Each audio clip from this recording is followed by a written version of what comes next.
Hi guys, welcome back to my channel.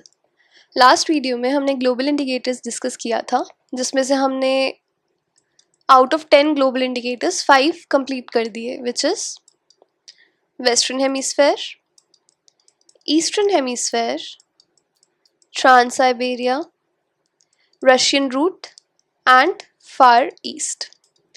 ये सब के सब ग्लोबल इंडिकेटर्स हमने लास्ट वीडियो में कवर कर लिए हैं। Now let's talk about the next 5 global indicators which were left. So हमारा 6th global indicator है Atlantic. तो जब भी कोई जर्नी अटलांटिक ओशन कवर करेगी उसका ग्लोबल इंडिकेटर क्या हो जाएगा? अटलांटिक। तो एक बार इसकी डेफिनेशन पढ़ लेते हैं। When a sector of a journey is between area 1 and 2, then its global indicator is said to be 80. क्या कह रहा है? जब भी कोई जर्नी में कोई एक ऐसा सेक्टर होगा जो एरिया 1 और एरिया 2 के बीच में होगा, तो उसका ग्लोबल इंडिकेटर हो जाएगा अटलांटिक ओशन। ये डायग्राम मैंने पहले भी वीडियो में समझाया है, इस वीडियो में एक बार और समझा देते हैं। मान लो कोई भी जर्नी एरिया 1 और एरिया 2 में जा रही है, तो उसका ग्लोबल इंडिकेटर हो जाता है 80, जबकि एरिया 1 और एरिया 3 में जाने वाली journeys are crossing Pacific Ocean, so उसका ग्लोबल इंडिकेटर हो जाता है PA, दैट इज पैसिफिक।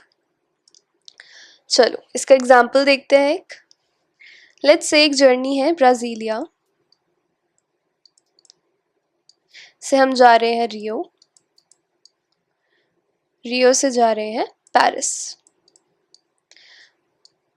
तो this is in area 1, Paris is in area 2।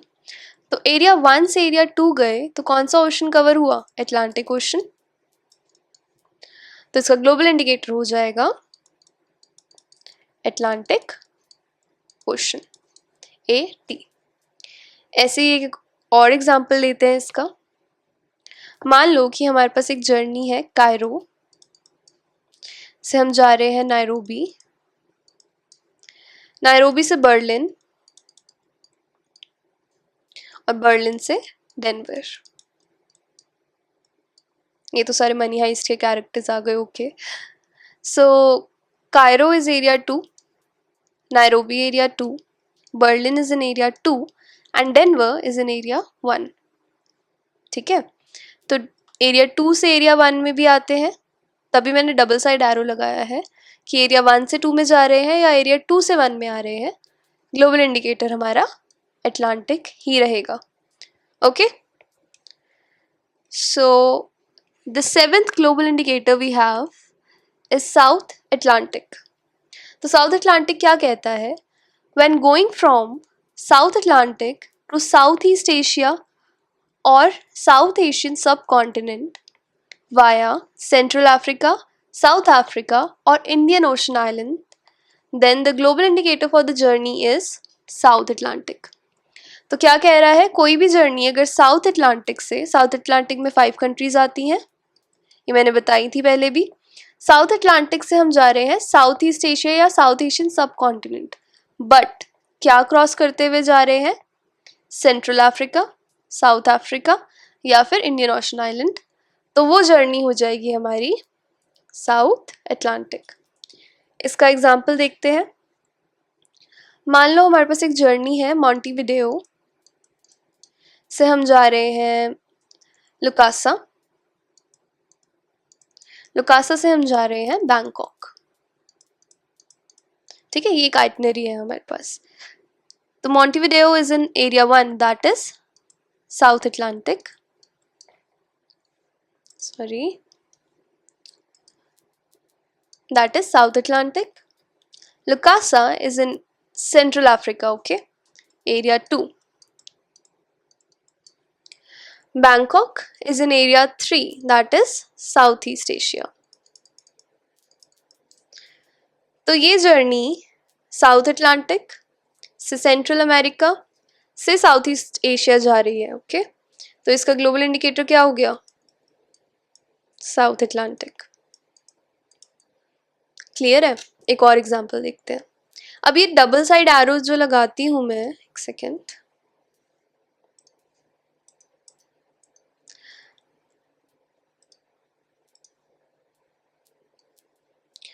जो ये डबल साइड एरो होता है इसका मतलब होता है चाहे तो जर्नी इधर से यहाँ जाए या यहाँ से इधर जाए, दोनों केसेस में हमारा ग्लोबल इंडिकेटर ऐसे ही रहेगा। ओके, तो इसीलिए एक एग्जांपल और ले लेते हैं, विच इज मान लो कि हम दिल्ली से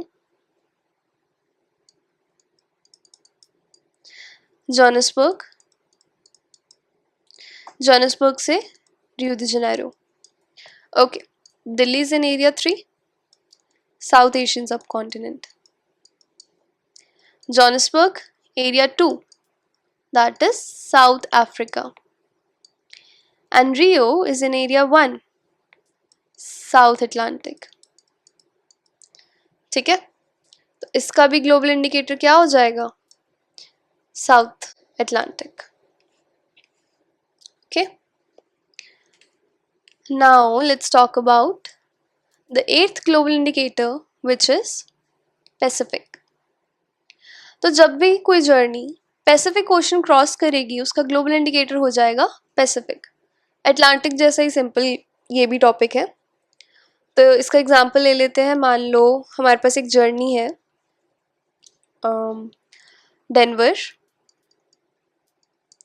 डेनवर से हम जा रहे हैं अबू धाबी से जा रहे हैं Sydney. Denver is in area 1, Abu Dhabi is in area 3 and Sydney is area 3 again. 1 to 3 Pacific Ocean. Global indicator PA. Okay? बस सिंपल सी चीज़ है, इतने में ही समझ आ जानी चाहिए। एक बार इसका रूल क्या कह रहा है वो देख लेते हैं। When a journey is between area 1 and area 3 then its global indicator is Pacific. चाहे तो एरिया 1 से 3 जा रहे हो या एरिया 3 से 1 जा रहे हो वो पैसिफिक होगा, एरिया 1 से 2 जा रहे हो या 2 से 1 जा रहे हो तो अटलांटिक होगा। Is it clear? Okay, now let's move on to 9th global indicator which is North Pacific. तो नॉर्थ पैसिफिक का रूल क्या कहता है? When going from South West Pacific to South America, now this is South America. Okay,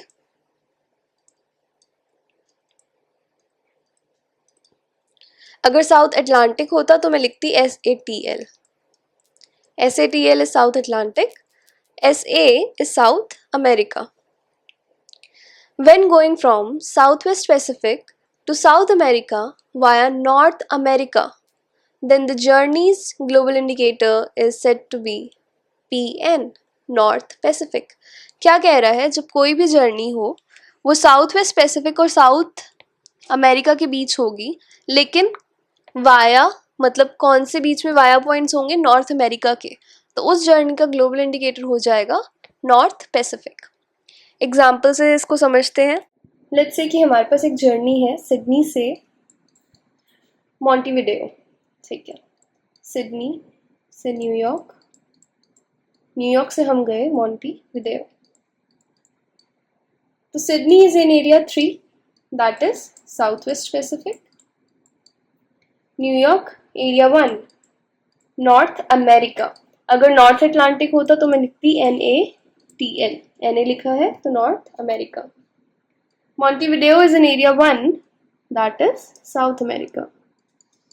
okay, तो ये जो हमारी पूरी की पूरी जर्नी है सिडनी से मॉन्टेविडेयो तक साउथ वेस्ट पैसिफिक से साउथ अमेरिका जा रही है, लेकिन बीच में नॉर्थ अमेरिका को क्रॉस करते हुए, तो इसका ग्लोबल इंडिकेटर क्या हो जाएगा?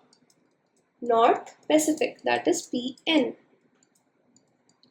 ओके, इसके लिए भी एक और एग्जांपल की बिल्कुल जरूरत नहीं है, इसी में समझ में आ जाएगा। या तो जर्नी साउथ अमेरिका से साउथ वेस्ट पैसिफिक जा रही है वाया नॉर्थ अमेरिका, तो भी उसका ग्लोबल इंडिकेटर PN ही होगा।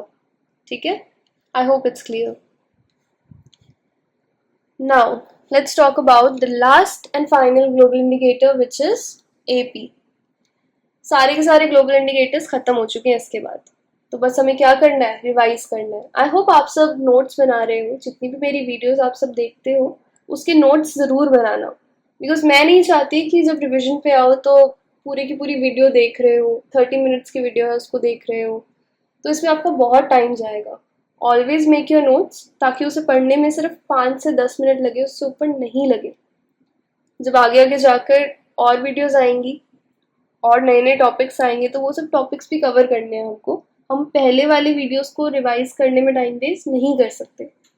सो it's always better to make your own notes and revise them every time you start a new video. Before every time you start a new video. Now let's talk about the 10th global indicator, which is AP, Atlantic and Pacific. अब Atlantic and Pacific कैसे कह रहा है, क्योंकि इसमें दोनों ही oceans cover होते हैं ना, Atlantic भी कवर हो जाएगा और Pacific भी कवर हो जाएगा। तो पूरी की पूरी जर्नी हमारी एरिया 1, 2 और 3 के बीच में होगी। लेकिन इसका ऑर्डर बहुत ही मैटर करता है। अगर कोई भी जर्नी एरिया 2 से एरिया 3 जा रही है और वाइस वर्सा, तो इसमें कोई भी ओशन कवर नहीं हो रहा। तो ऐसे केस में तो ये आएगा ही नहीं। तो जर्नी या तो होनी चाहिए एरिया 1, एरिया 2 और एरिया 1, एरिया 3, या तो होनी चाहिए एरिया 1, एरिया 2, एरिया 3 और area 1, area 2, area 1, area 1, area 3। ऐसे ही आप बहुत सारे और अपने अपने बना सकते हो, बट थोड़े से केसेस हैं ये कि एरिया 2 और 3 साथ में होने पे कोई भी ओशन कवर नहीं होता। ठीक है, तो इसके एग्जांपल्स देखते हैं। So let's take a journey New Orleans से हम जा रहे हैं रोजारियो, रोजारियो से जा रहे हैं फ्रैंकफर्ट, फ्रैंकफर्ट से हांगकांग और हांगकांग से शिकागो। ठीक है, ये एक जर्नी है हमारे पास।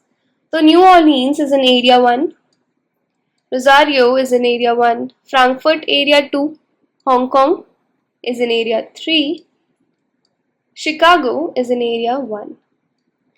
तो इस जर्नी को एग्जामिन करते हैं। रोजारियो से फ्रैंकफर्ट गए, हमारा कौन सा ओशन कवर हुआ? अटलांटिक। हांगकांग से शिकागो गए, कौन सा ग्लोबल इंडिकेटर आ जाएगा इस पे? पैसिफिक। इन दोनों को प्लस किया तो एक ग्लोबल इंडिकेटर निकल कर आता है, विच इज AP। तो AP is the combination of Atlantic and Pacific. So we have AP, crossing Atlantic and Pacific Ocean both in the same journey. ठीक है, चलो इसकी भी और एग्जांपल्स की जरूरत नहीं है। जितने भी मैंने कॉम्बिनेशंस बनाए थे अभी थोड़ी देर पहले, उन्हीं कॉम्बिनेशंस में जर्नी होगी तो AP लग जाएगा। तो अब इतना सब कुछ तो पढ़ लिया मैंने, हर किसी एग्जाम्पल में आपको सिटी कोड्स दिए हैं। सो आई होप आप फर्स्ट वीडियो में जो PDF प्रोवाइड की है उसमें से सिटी कोड्स याद कर रहे हो, बिकॉज उसके बिना तो ना एरिया पता लगेगा ना कंट्री पता लगेगी। सिटी कोड तो दूर की बात है, हमें पता होना चाहिए कि कौन सी सिटी है, कौन सी कंट्री में आ रही है और वो कंट्री कौन से एरिया में या कौन से कॉन्टिनेंट में आ रही है। This is very important. मैं हर वीडियो में ये चीज़ बार बार कह रही हूँ, बिकॉज अभी हम पढ़ रहे हैं बहुत ही बेसिक के बाद अभी एडवांस शुरू होगा, जब हम लोग प्राइसिंग यूनिट्स करेंगे, फेयर टाइप कोड करेंगे। तो उन वीडियोस में ये सब कुछ चीज़ें आपको आनी चाहिए, ऑलरेडी इस चीज़ की बेसिक नॉलेज आपको होनी चाहिए। मैं हर वीडियो में ये चीज़ बताती आ रही हूँ।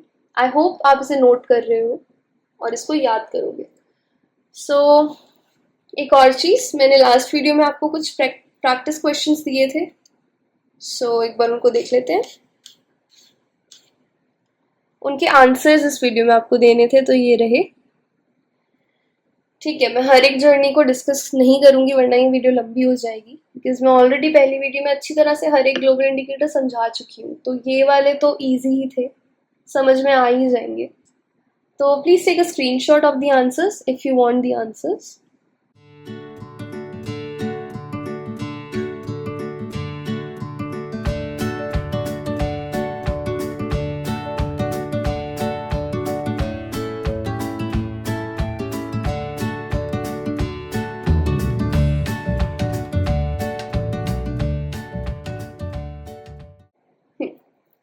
तो ये सब के सब आंसर्स हैं। आई होप कि आपके सारे आंसर्स सही हैं। अगर नहीं भी हैं तो प्लीज़ एक बार रिवाइज कर लो, अगेन अपने नोट्स बना के रिवाइज करो। अगर कोई कॉन्सेप्ट ऐसा है जो समझ में नहीं आया और उसे दोबारा सुनने की ज़रूरत है, उसमें आप अपना टाइम इन्वेस्ट कर रहे हो, आपका टाइम वेस्ट नहीं हो रहा। अपने नोट्स बनाओ, दैट इज़ वेरी इंपॉर्टेंट।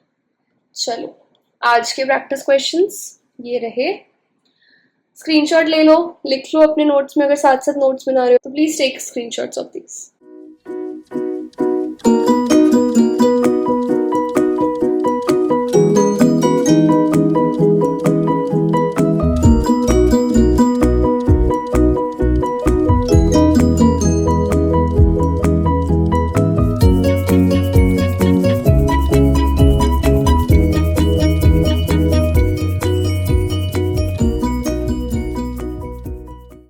अगर इन सबके आंसर्स अभी ही पता है आपको, तो आप कमेंट सेक्शन में इनके आंसर्स टाइप करके दो। I can check your answers there as well. और जिनको नहीं आता है, जिनको डाउट है, उन्हें नेक्स्ट वीडियो तक वेट नहीं करना पड़ेगा। They will get the answers from you. तो it's kind of helping relationship with other students. तो आप ये चीज़ कर सकते हो। मैं अपने आप से आपके आंसर्स चेक करके उसके सही आंसर्स आपको कमेंट में ही बता दूंगी। बाकी नेक्स्ट वीडियो में आपको इसके आंसर्स भी मिल जाएंगे। So that's all for the day. Thank you and have a nice day. Please revise your notes, make your notes. Okay, bye bye.